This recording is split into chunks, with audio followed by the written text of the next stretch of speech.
नमस्कार. ध्रुव IAS मध्ये आपल्या सर्वांचं स्वागत आहे. आजच्या भागामध्ये आपण अर्थशास्त्रामधील पहिलं प्रकरण, अर्थशास्त्रामधील संकल्पना याचा भाग 4 पाहतो. तिसऱ्या भागामध्ये आपण अभ्यासलं होतं की वेगवेगळ्या प्रकारच्या अर्थव्यवस्था की जे जगामध्ये कार्यरत आहेत. त्याच्यामध्ये आपण आदेशात्मक किंवा समाजवादी अर्थव्यवस्था हे पाहिलं आपण. त्याच्यानंतर बाजार अर्थव्यवस्था आणि त्याच्यानंतर मिश्र अर्थव्यवस्था यांचा आपण अभ्यास केला. त्यांची उदाहरणं पाहिली, त्यांची वैशिष्ट्य पाहिली, त्यांचे दोष सुद्धा आपण पाहिले. आता आपण पुढच्या टप्प्याकडे वळतो की ज्या काही संकल्पना जगाच्या पाठीवर अर्थव्यवस्थेच्या बाबतीमध्ये अर्थशास्त्राच्या प्रकारांमध्ये नमूद केल्या गेलेल्या आहेत. उदाहरणार्थ open economy, closed economy, grey economy, blue economy, gig economy. तर हे जे प्रकार आहेत वेगवेगळ्या अर्थव्यवस्थेचे ते आपण समजावून घेण्याचा प्रयत्न करणार आहोत. या संकल्पना आहेत, छोट्या छोट्या संकल्पना, पण समजावून घेण्यासारख्या या संकल्पना आहेत, हे लक्षामध्ये ठेवायचं आहे. तर या ठिकाणी पहा, ओपन इकॉनॉमीचा आपण सुरुवातीचा विचार करूयात की मुक्त अर्थव्यवस्था म्हणजे काय.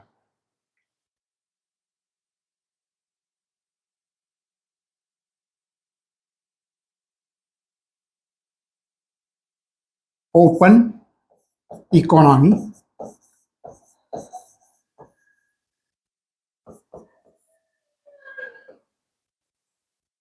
कशाला म्हणायचं? मुक्त अर्थव्यवस्था. यालाच आपण मराठीमध्ये मुक्त अर्थव्यवस्था असं म्हणूया. कोणत्या बाबी अर्थव्यवस्थेमध्ये असल्या पाहिजेत त्याला मुक्त अर्थव्यवस्था असं म्हणतात. कोणत्या बाबी अर्थव्यवस्थेत नसल्या पाहिजेत त्याला बंद अर्थव्यवस्था असं म्हणतात. ज्यालाच आपण ओपन इकॉनॉमी आणि क्लोज्ड इकॉनॉमी या दोन संकल्पना एकमेकांशी निगडीत आहेत. मग याच्यामध्ये थोडासा विचार करा, मुक्त अर्थव्यवस्था म्हणजे काय.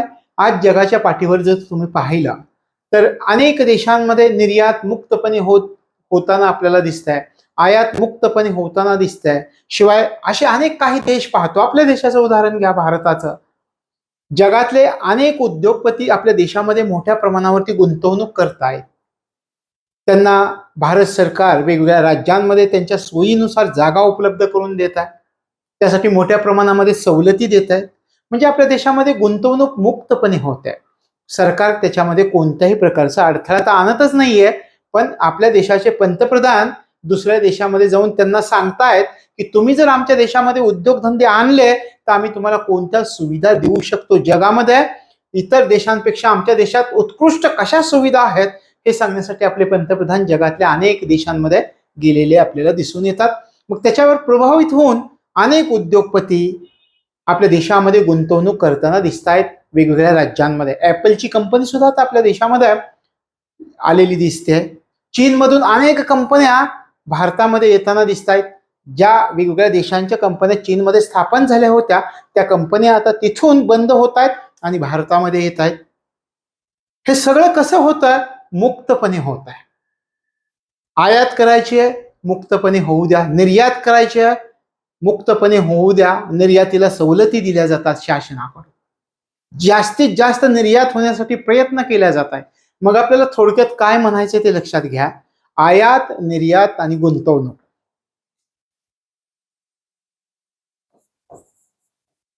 आयात, निर्यात आणि गुंतवणूक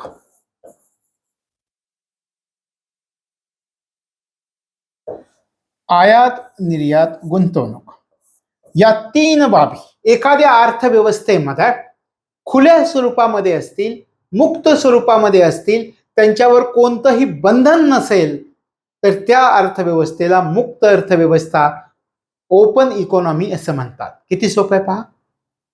ह्या तीन बाबी एखाद्या अर्थव्यवस्थेमध्ये त्यांचं स्वरूप कसं असलं पाहिजे, कोणतंही बंधन नसलं, मुक्त स्वरूपात असले पाहिजे.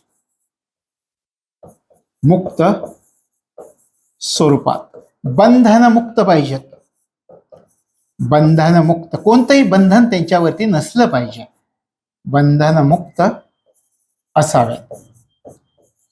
आणि जर अशी परिस्थिती एखाद्या देशामध्ये असेल तर त्याला ओपन इकॉनॉमी, त्या देशाची अर्थव्यवस्था ही ओपन इकॉनॉमी म्हणून ओळखली जात आहे. सोपं आहे ना? सोपं आहे. पहा, कोणतंही बंधन नाही, सगळं मुक्तपणे होत आहे, बंधन मुक्त आहे. आयात निर्यात गुंतवणूक. तर अशा प्रकारची अर्थव्यवस्था असेल तर त्याला ओपन इकॉनॉमी असं म्हटलं जातं. समजेल? समजेल. चला आपण पुढे जाऊयात. आता ही ओपन इकॉनॉमी आपण अभ्यासली. आता आपल्याला अभ्यासायचं क्लोज्ड इकॉनॉमी, बंद अर्थव्यवस्था.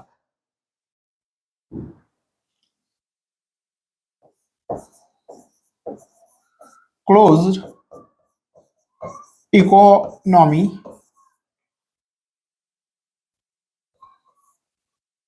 बंद अर्थव्यवस्था. या अगोदर आपण काय उल्लेख केला होता? आयात निर्यात गुंतवणूक मुक्त स्वरूपात पाहिजे, बंधन मुक्त पाहिजे, तर ती ओपन इकॉनॉमी. मग क्लोज्ड इकॉनॉमी कोणत्या अर्थव्यवस्थेला म्हटलं जातं? सर्वात प्रथम विचार करा, आज जर आपल्या देशाचा विचार केला तर आपण मुक्त अर्थव्यवस्था आहोत. मग अशी कधी परिस्थिती होती का की आपण बंद अर्थव्यवस्था म्हणून ओळखले जात होतो? अशी कधी परिस्थिती होती का? होती. आपल्या देशामध्ये 1991 पूर्वीची परिस्थिती,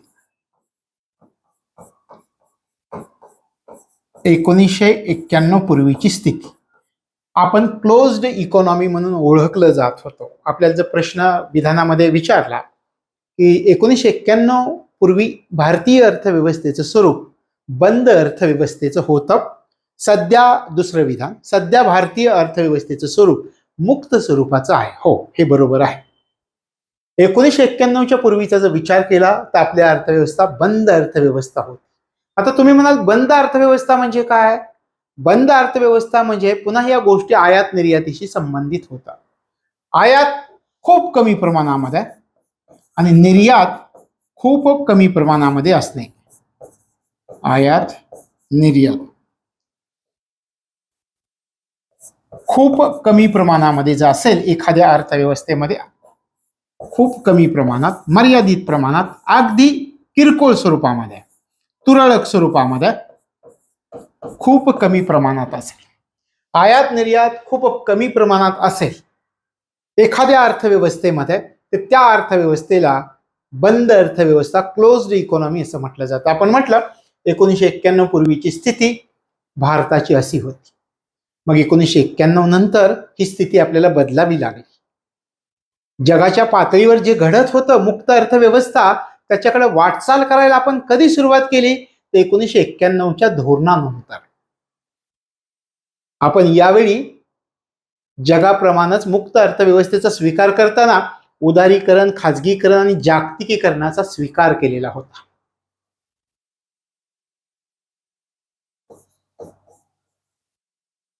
उदारीकरण, जागतिकीकरण,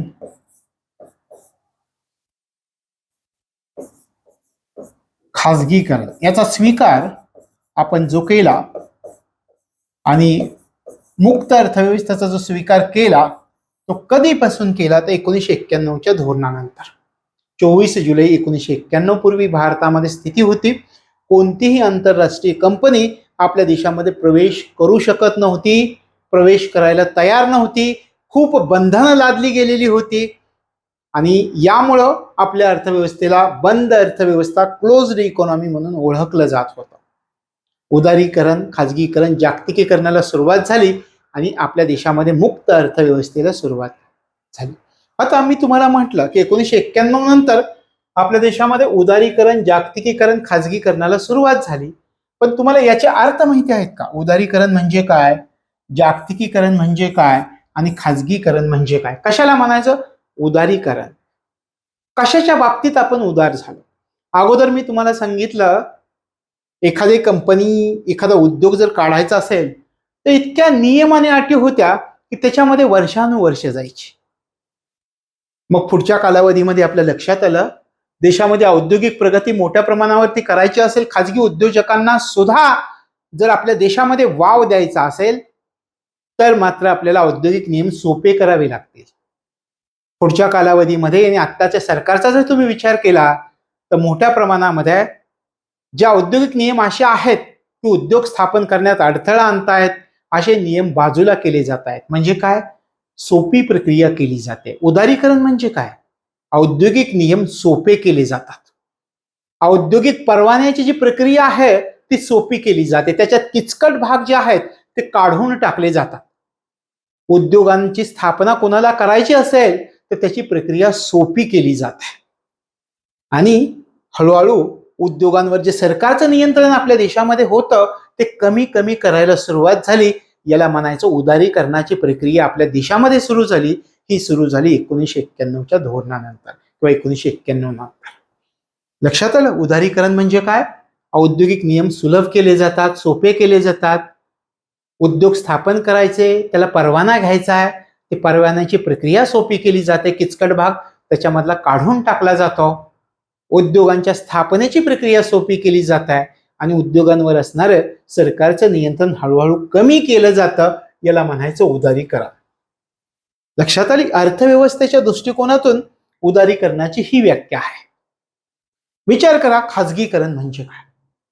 खाजगीकरण, प्रायव्हेटायझेशनचा जर आपण विचार केला तर आपण अनेकदा पेपरमध्ये वाचतो की एखाद्या सरकारी कंपनीचे मालकी हक्क सरकार काढून घेत आहे, त्याच्यातली मालकी सरकार कमी करत आहे. अशा प्रकारे आपल्या देशातले जे सार्वजनिक क्षेत्रातले उद्योग आहेत त्याची सरकारी मालकी जी कमी केली जाते आणि ती मालकी कोणाकडे सोपवली जाते? खाजगी उद्योजकांकडे. त्याला आपण म्हणतो खाजगीकरण. अशा प्रकारे मग खाजगी कंपन्यांना, खाजगी व्यक्तींना आपल्या देशामध्ये या उद्योगांच्या व्यवस्थापनामध्ये संधी देण्याचा प्रयत्न केला जातो. अशा प्रकारे सरकार काय करत आहे? उद्योगांच्या स्थापनेमधून आपली जी मालकी आहे ती मालकी हळूहळू खाजगी क्षेत्राला विकत आहे, आपला स्वतःचा वाटा कमी करत आहे.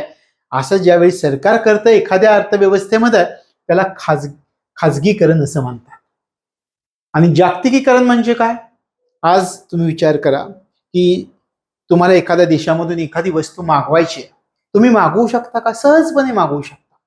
म्हणजे तुमच्या एक गोष्ट लक्षात येते का की अशा प्रकारची गोष्ट मागवताना जर ती तुम्हाला ठराविक दिवसांमध्ये मिळत असेल की जे पूर्वी अशक्य होतं आणि आता शक्य होत आहे, त्याचं कारण आहे की आता जगाची अर्थव्यवस्था एकच बाजारपेठ बनायला सुरुवात झाली आहे. सहजपणे जगातल्या सगळ्या देशांमध्ये आयात निर्यातीवरची सगळी बंधनं उठवून टाकली.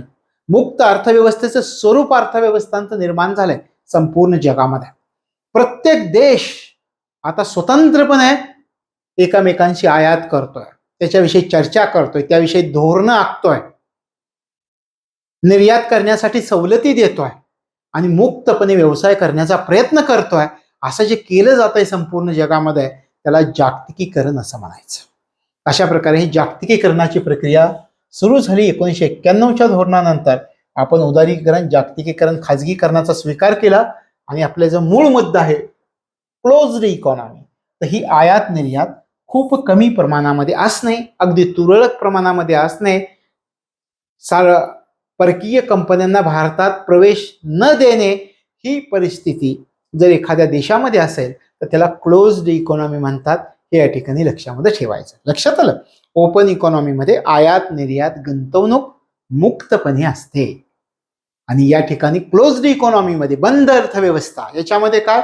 आयात आणि निर्यात खूप तुरळक नसते जवळजवळ आणि विदेशी कंपन्यांना भारतामध्ये येण्यासाठी परवानगी नसते. अशी परिस्थिती असणे म्हणजे क्लोज्ड इकॉनॉमी. आता तुम्हाला कॉन्सेप्ट लक्षात आले असतील. ओपन इकॉनॉमी म्हणजे काय आणि क्लोज्ड इकॉनॉमी म्हणजे काय. आता एक महत्वाच्या कॉन्सेप्टकडे आपण प्रवेश करतो. त्याचं नाव आहे गिग इकॉनॉमी.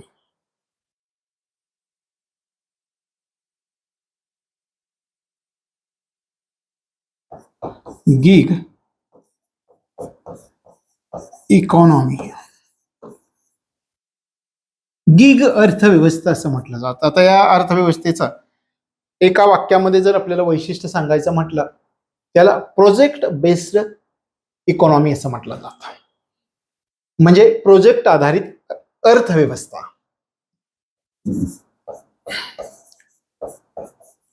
प्रोजेक्ट आधारित अर्थव्यवस्था.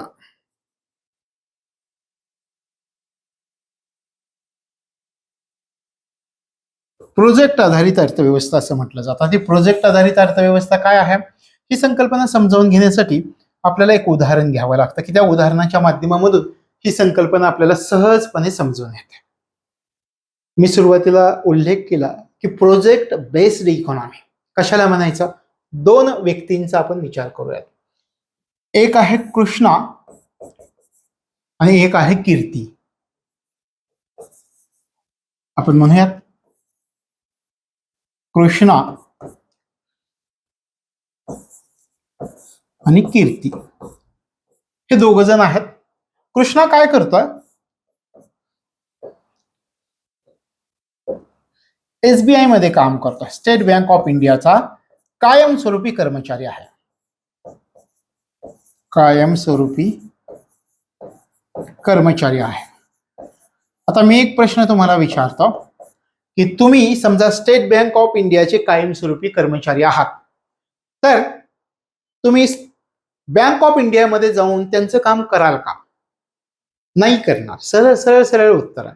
मी जर स्टेट बँक ऑफ इंडियाचा कायमस्वरूपी कर्मचारी असेल तर मी स्टेट बँक ऑफ इंडियाशीच प्रामाणिक असेल, स्टेट बँक ऑफ इंडियाशीच जबाबदार असेल. सरळ सरळ गोष्ट आहे. कुणीही असो. मी बँक ऑफ इंडियामध्ये काम नाही करू शकणार. कीर्तीचं वेगळं आहे. कीर्ती काय करताय. स्टेट बँक ऑफ इंडियामध्ये सुद्धा काम करते, बँक ऑफ इंडियामध्ये सुद्धा काम करते आणि बँक ऑफ बडोदा मध्ये सुद्धा काम करते. कसं ते पहा. हे पहा. स्टेट बँक ऑफ इंडिया मध्ये पण काम करते, बँक ऑफ इंडिया मध्ये सुद्धा काम करते आणि बँक ऑफ बडोदा मध्ये सुद्धा काम करते. आपण या ठिकाणी तर म्हणतोय की कृष्णा कायमस्वरूपी कर्मचारी SBIचा, तो बँक ऑफ इंडिया मध्ये काम नाही करू शकणार.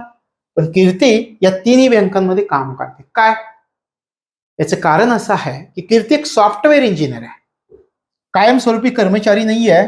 कीर्ती सॉफ्टवेअर इंजिनियर आहे. कीर्ती एक सॉफ्टवेअर इंजिनियर आहे. आता सॉफ्टवेअर इंजिनियर आहे. मग या तीन बँकांनी काय केलं. कीर्तीशी एक करार केलाय. सांगितलंय की ज्या ज्या वेळी आमच्या बँकांच्या सॉफ्टवेअरमध्ये बिघाड होईल त्यावेळी तुम्ही येऊन ते दुरुस्त करायचं. या तिन्ही बँकांनी काय केलंय. कीर्तीला एक प्रोजेक्ट दिलाय. आता या तिन्ही बँकांच्या सॉफ्टवेअरमध्ये जर काही अडचण आली, या तीन बँका काय करतात. कीर्तीला फोन करतात, बोलवून घेतात. कीर्ती येते, त्यांचे सॉफ्टवेअर दुरुस्त करते आणि त्याच्या बदल्यात त्यांच्याकडून पैसे घेते. म्हणजे आपल्या एक लक्षात आलं की ज्या ज्यावेळी बँकेत सॉफ्टवेअरची समस्या येईल त्यावेळी या बँका कीर्तीला कॉल करतात आणि ती समस्या दूर करण्यासाठी कीर्ती त्या ठिकाणी जाते, काम करते, त्यांचं सॉफ्टवेअर दुरुस्त करून देते आणि त्याच्या बदल्यामध्ये पैसे घेते. आता या ठिकाणी जर तुम्ही विचार केला तर कीर्ती या तीन बँकांमध्ये कसं काम करते. प्रोजेक्ट बेसवर काम करते. Project base. कीर्ती या तिन्ही बँकांमध्ये प्रोजेक्ट बेसवरती काम करताना आपल्याला दिसते. अशा प्रकारे जर अर्थव्यवस्था असतील आणि त्या अर्थव्यवस्थेमध्ये प्रोजेक्ट बेसवर काम करणारे लोक असतील तर अशा प्रकारच्या अर्थव्यवस्थेला गिग इकॉनॉमी असं म्हणतात. आपण म्हटलं प्रोजेक्ट आधारित अर्थव्यवस्था.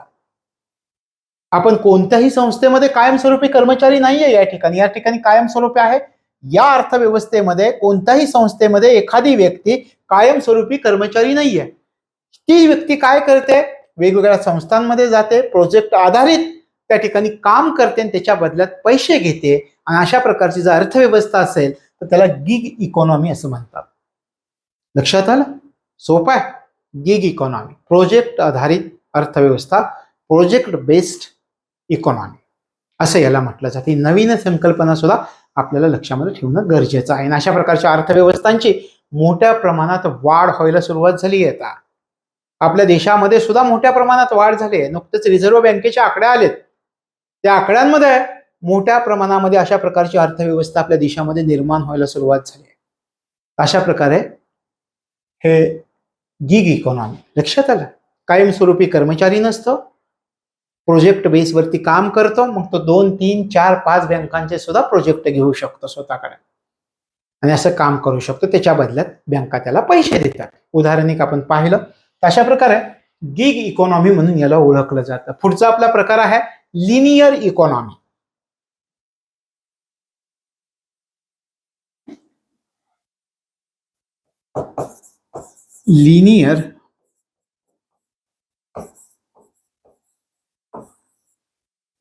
लिनियर इकॉनॉमी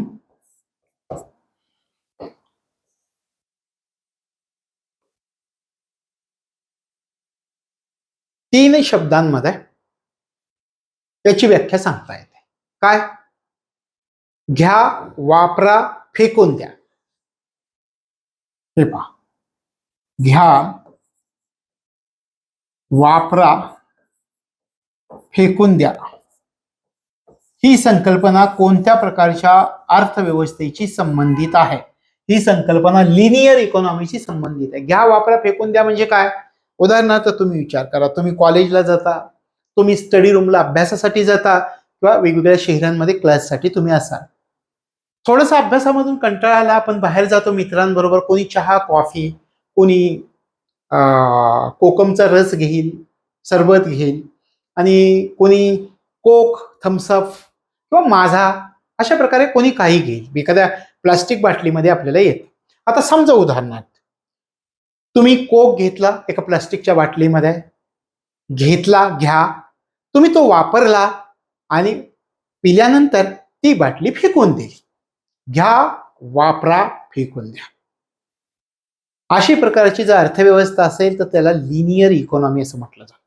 एखाद्या अर्थव्यवस्थेमध्ये या प्रक्रिया मोठ्या प्रमाणात घडत असतील तर त्याला लिनियर इकॉनॉमी असं म्हणतात. आता तुम्ही म्हणाल आणखी ही संकल्पना स्पष्ट करून सांगतो, तुम्हाला सगळी संकल्पना स्पष्ट करून सांगतो. तुम्ही बाटली फेकून दिली, तुम्ही विचार करता का कधी की बाटली आपण फेकून दिली खरं, पण याचे परिणाम काय होतील? या गोष्टी लवकर खराब होत नाहीयेत. तुम्ही जे प्लास्टिक फेकून देता ते लवकर खराब होत नाहीत, त्या वातावरणामध्ये सहजपणे विघटित होणाऱ्या नसतात. याचा परिणाम पर्यावरणावरती होतो, पर्यावरणाचं नुकसान होतं. मग अशा प्रकारे आपण एखादी वस्तू घेतो, वापरतो आणि फेकून देतो, पण त्याच वेळी आपल्या हे लक्षात येत नाही की आपल्या या कृतीमुळं पर्यावरण सुद्धा प्रदूषित होत आहे. अशा प्रकारे अशा अर्थव्यवस्था जर असेल तर लिनियर इकॉनॉमी, आणि या लिनियर इकॉनॉमीमुळं अर्थव्यवस्थेचं नुकसान होतं. लक्षात येत आहे? याचाच पुढचा प्रकार, पुढची स्टेप येते सर्क्युलर इकॉनॉमी. लक्षात आलं? घ्या, वापरा, फेकून द्या. पुढचा प्रकार याचा circular economy.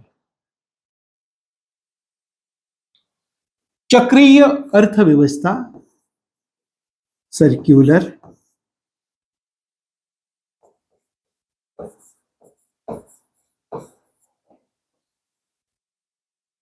Economy. Circular economy काय आहे? सर्क्युलर इकॉनॉमी या ठिकाणी लक्षात ठेवायचं, लिनियर इकॉनॉमी आपण अभ्यासली, घ्या, वापरा, फेकून द्या. लिनियर इकॉनॉमीची जी पुढची अवस्था असते ती सर्क्युलर इकॉनॉमी असते. या सर्क्युलर इकॉनॉमीमध्ये 3 आरचा उपयोग केला जातो. 3 आर्स, 3 आर चा उपयोग. कोणते 3 आर असतात? Reduce, reuse, recycle.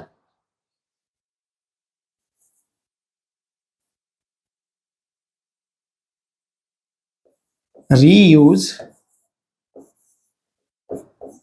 रिसायकल.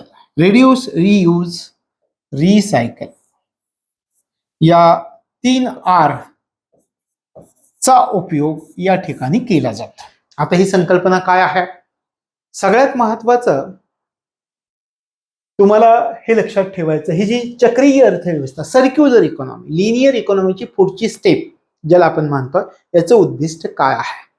आपण याच्यामध्ये पाहिलं, लिनियर इकॉनॉमीमध्ये पर्यावरणामध्ये कचरा निर्माण होतो. आपण ज्या प्लास्टिकच्या बाटल्या फेकून देतो त्याच्यामुळे काय होत आहे? पर्यावरणाचं नुकसान होत आहे, पर्यावरणामध्ये कचरा निर्माण होत आहे.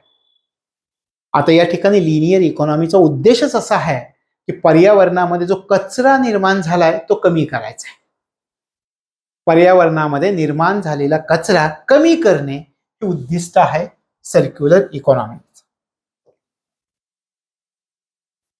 पर्यावरणामधील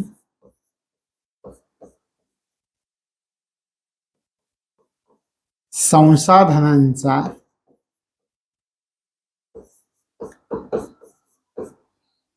कचरा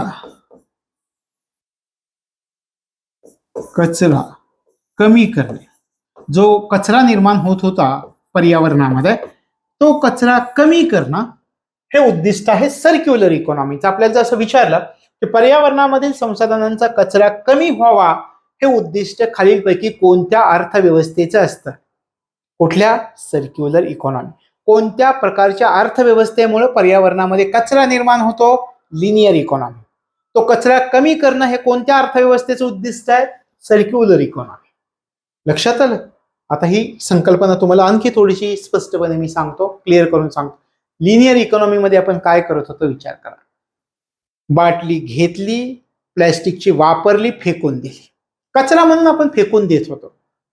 आता आपण सर्क्युलर इकॉनॉमी मध्ये काय करता? समजा कोकची एखादी बाटली घेतली, त्या ठिकाणी एखादा विद्यार्थी विचार करेल, अरे ही बाटली पर्यावरणामध्ये जर आपण फेकली ती लवकर विघटन होत नाहीये, पर्यावरणाचं नुकसान होत आहे. आणि एक विद्यार्थी म्हणून माझं कर्तव्य असं आहे की पर्यावरणाचं नुकसान कमी झालं पाहिजे. मग तो विद्यार्थी काय करेल की असा विचार करेल की ही बाटली आपण फेकून देण्याऐवजी काय करूयात, ही बाटली आपण पाण्यासाठी वापरूयात. आपल्याला स्टडी रूम मध्ये ज्यावेळी पाणी भरून आणायचं असेल त्यावेळी या बाटलीचा आपण वापर करूयात. घरून पाणी भरून आणण्यासाठी या बाटलीचा आपण वापर करतोय. म्हणजे या ठिकाणी सर्क्युलर इकॉनॉमीमध्ये ती बाटली आपण फेकून देत नाही, तर ती बाटली पाणी पिण्यासाठी, इतर गोष्टींसाठी वापरायला सुरुवात करतोय.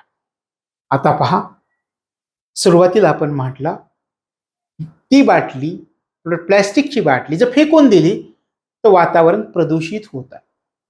प्लॅस्टिकची वस्तू वातावरणामध्ये आता फेकून देण्याऐवजी आपण काय करतोय, त्या वस्तूचा पुन्हा वापर करतोय. यामुळं वातावरणामध्ये जो कचरा निर्माण होतोय तो कचरा आता कमी व्हायला लागलाय.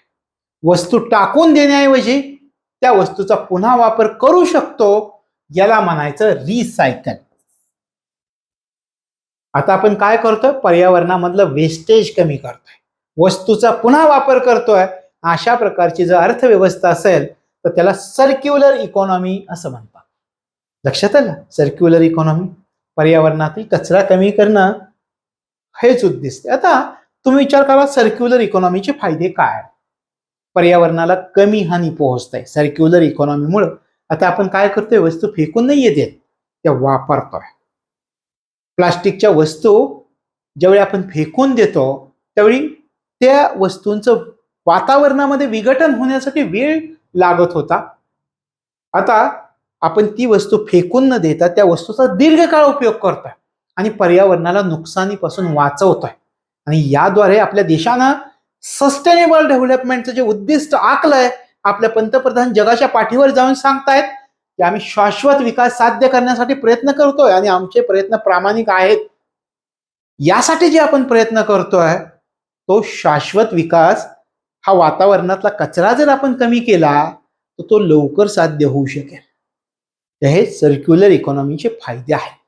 लक्षात आलं? सर्क्युलर इकॉनॉमीचे फायदे हे आहेत. वातावरणातील कचरा कमी करणं हे उद्दिष्ट आहे सर्क्युलर इकॉनॉमीचं. अशा प्रकारे लिनियर इकॉनॉमी आणि सर्क्युलर इकॉनॉमी या दोन गोष्टी लक्षामध्ये ठेवायच्या, लक्षात राहतील. एवढ्या सोप्या संकल्पना आहेत. आता आपण पुढचा प्रकार, अर्थव्यवस्थेचा शॅडो इकॉनॉमी. आपण शॅडो इकॉनॉमीचा जर तुम्ही विचार केला तर खूप सोपी संकल्पना आहे. Shadow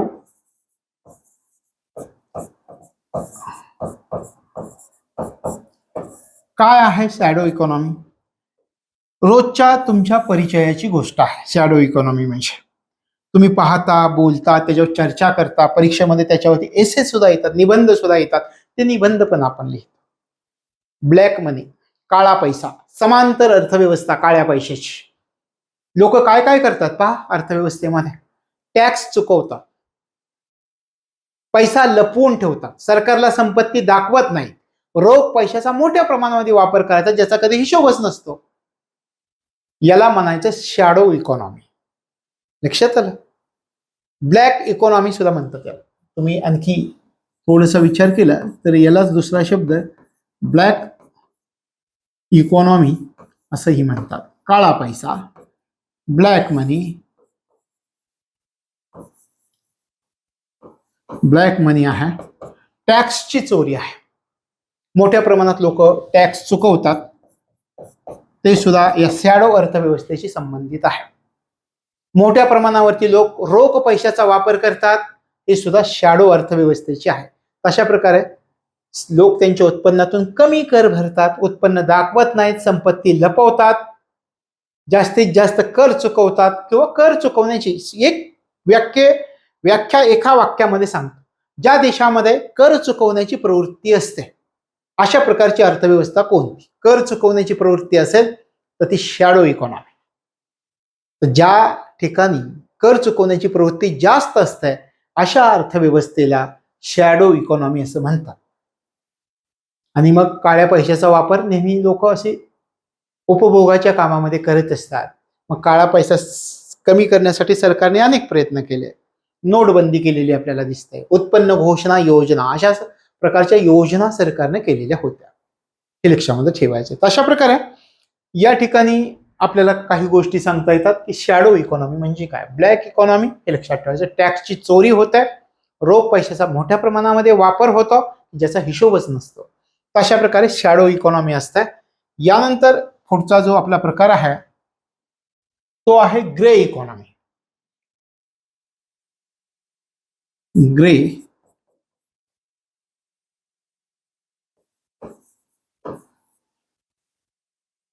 grey economy.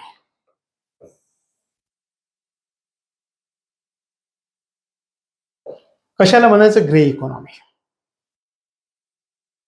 आपल्या देशामध्ये वेगवेगळ्या क्षेत्रात लोक काम करतात. काही लोक संघटित क्षेत्रात काम करतात, म्हणजे सरकारी नोकरी आपण असं म्हणूया. काही लोक असंघटित क्षेत्रात काम करतात. याच्यामध्ये ग्रे इकॉनॉमी म्हणजे काय? असंघटित क्षेत्राचा समावेश होतो, हे लक्षात ठेवा. याच्यामध्ये हे ग्रे इकॉनॉमीचं क्षेत्र कोणत्या क्षेत्राशी संबंधित आहे तर असंघटित क्षेत्र याच्याशी संबंध मोठ्या प्रमाणामध्ये. अगदी 95% पेक्षा जास्त लोक आपल्या देशामध्ये कोणत्या क्षेत्रात काम करतात? असंघटित क्षेत्रामध्ये काम करतात. आता तुम्ही म्हणाल असंघटित क्षेत्र म्हणजे काय? तुम्ही पाहता तुमच्या आजूबाजूला काही लोक सरकारी नोकरीत मस्तपणे जातात, 8 तास काम करतात, 6 वाजायच्या आधीच अर्धा तास आवरून बसलेले असतात निमान. एकदा का 6 वाजले की बाहेर निघायचं. असंघटित क्षेत्रात तसं नाहीये. सरकारी नोकर काय करतात? 8 तासात लगेच निघून जायचं, म्हणजे कामाचे तास निश्चित आहेत. असंघटित क्षेत्रामध्ये कामाचे तास निश्चित नसतात. लोक 12-12 तास, 18-18 तास काम करतात. सरकारी नोकरांना जसा निश्चित पगार असतो तसं असंघटित क्षेत्रातल्या लोकांना, काम करणाऱ्या लोकांना निश्चित पगार नसतो. सामाजिक सुरक्षा दिलेली नसते, संरक्षण त्यांना कोणत्याही प्रकारचं दिलेलं नसतं, पेन्शन त्यांना दिलेली नसते. अशा प्रकारे क्षेत्र जे आपल्या देशात आढळून येतं असंघटित क्षेत्र आहे. आणि ह्या असंघटित क्षेत्राशी संबंधित जी अर्थव्यवस्था येते त्याला ग्रे इकॉनॉमी असं म्हटलं जातं. लक्षात आहे? अशा प्रकारे ग्रे इकॉनॉमी. त्याच्यानंतर येते blue economy.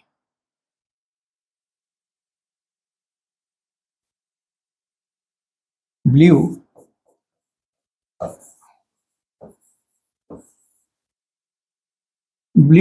Economy.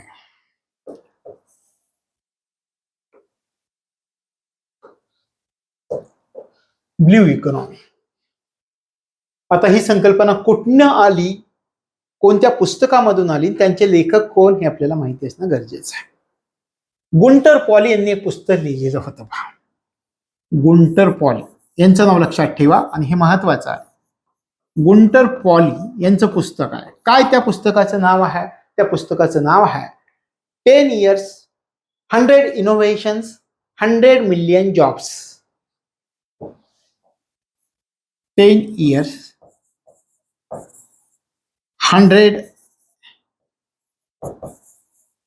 innovations 100 million jobs या नावाचं त्यांनी पुस्तक लिहिलेलं आहे. या नावाचं पुस्तक त्यांनी लिहिलेलं आहे.